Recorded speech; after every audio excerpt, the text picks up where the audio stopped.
Praise the lord. ఈరోజు దేవుని వాగ్దానము,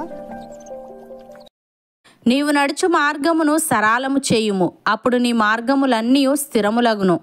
సామెతల గ్రంథము 4వ అధ్యాయము 26వ వచనము. సహోదరి సహోదరులారా, సామెతల గ్రంథం చాలా గొప్ప మాటలతో నిండి ఉంది. ఈ గ్రంథంలో వ్రాయబడ్డ మాటలు ప్రస్తుతం మన జీవితానికి చాలాసార్లు మన దిశను నిర్ణయించేవిగా ఉంటాయి. మనం ఏ మార్గంలో వెళ్ళాలో, మనం ఏ మార్గంలో వెళ్ళాలని దేవుడు కోరుకుంటున్నాడో మనకు తెలియక మనము ఆందోళన చెందుతుంటే మనము ఏం చేయాలో ఇక్కడ చెప్తున్నాడు. మొట్టమొదటిగా మనం ఒక నిర్ణయం తీసుకునే ముందు మనల్ని మనం సరిచేసుకోవాలని, మనము నడుచు మార్గమును సరళము చేసుకున్నట్లయితే అప్పుడు మన మార్గములన్నీ స్థిరమగునని తెలియజేస్తున్నాడు. ప్రియులారా, మన మార్గములను సరళము చేసేది దేవుని వాక్యమే. దేవుని వాక్యము మన పాదములకు దీపమును, మన త్రోవకు వెలుగునై ఉన్నది. దేవుని వాక్కు మన ప్రవర్తనకు అమోఘమైన మార్గదర్శి. ఎలా నడుచుకోవాలో, గమ్యం ఏమిటో ఖచ్చితంగా మనకు చెప్తుంది. దాన్ని నిర్లక్ష్యం చేసినా, నిరాకరించినా మనం చీకటినే కోరుకుంటున్నాము. అలాంటప్పుడు మనం ఏం చేస్తున్నామో, ఎక్కడికి వెళ్తున్నామో మనకు తెలియదు. భక్తుడు ఈ విధంగా అంటున్నాడు, యెహోవా నీవే నా భాగము, నీ వాక్యములను అనుసరించి నడుచుకొందునని నేను నిశ్చయించుకొని ఉన్నాను. కటాక్షముంచుమని నా పూర్ణ హృదయముతో నిన్ను బతిమాలుకొనుచున్నాను. నీవిచ్చిన మాట చొప్పున నన్ను కరుణింపుము.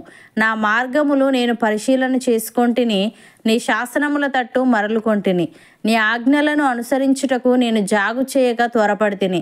భక్తిహీనుల పాశములు నన్ను చుట్టుకొని ఉన్నను, నీ ధర్మశాస్త్రమును నేను మరవలేదు. న్యాయమైన నీ విధులను బట్టి నీకు కృతజ్ఞతాస్తుతులు చెల్లించుటకు అర్ధరాత్రి వేళ నేను మేల్కొని వాడను. నీ యందు భయభక్తులు గల వారందరికీ, నీ ఉపదేశములను అనుసరించు వారికి నేను చెలికాడను అని. ప్రియులారా, దేవుడు యథార్థవంతుడు, యెహోవా వాక్కు నిర్మలము. తన శరణు జొచ్చు వారికి అందరికీ ఆయన కేడము. యెహోవా తప్ప దేవుడేడి? మన దేవుడు తప్ప ఆశ్రయదుర్గమేది? మనకు బలము ధరింపజేయువాడు ఆయనే, మనలను యథార్థ మార్గమున నడిపించువాడు ఆయనే. ఆయన మన కాళ్ళు జింక కాళ్ళ వలె చేయిచున్నాడు, ఎత్తైన స్థలముల మీద మనలను నిలుపుచున్నాడు. మన చేతులకు యుద్ధము చేయ నేర్పువాడు ఆయనే. ఆయన బాహువులు ఇత్తడి విల్లు ఎక్కుపెట్టును. ఆయన రక్షణ కేడెమును ఆయన మనకు అందించుచున్నాడు. ఆయన కుడి చెయ్యి మనలను ఆదుకొనెను. ఆయన సాత్వికము మనలను గొప్ప చేసెను. కీర్తనకారుడు ఈ విధంగా అంటున్నాడు, యెహోవా కొరకు నేను సహనముతో కనిపెట్టుకొంటిని, ఆయన నాకు చెవియొగ్గి నా మొర ఆలకించెను. నాశనకరమైన గుంటలో నుండి, జిగటగల దొంగ ఊబిలో నుండి ఆయన నన్ను పైకెత్తెను. నా పాదములు బండ మీద నిలిపి నా అడుగులు స్థిరపరచెను. తనకు స్తోత్ర రూపముగు క్రొత్త గీతమును మన దేవుడు నా నోట నుంచెను. అనేకులు దాన్ని చూచి భయభక్తులు కలిగి యెహోవా యందు నమ్మిక ఉంచెదరు. గర్విష్ఠులనైనను, త్రోవ విడిచి అబద్ధముల తట్టు తిరుగు వారినైనను లక్ష్యపెట్టక యెహోవాను నమ్ముకొనువాడు ధన్యుడు అని.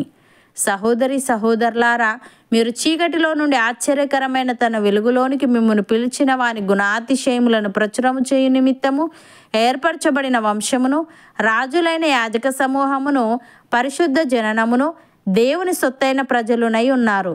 ఒకప్పుడు ప్రజగా ఉండక ఇప్పుడు దేవుని ప్రజ అయితిరి. ఒకప్పుడు కనికరింపబడక ఇప్పుడు కనికరింపబడిన వారైతిరి.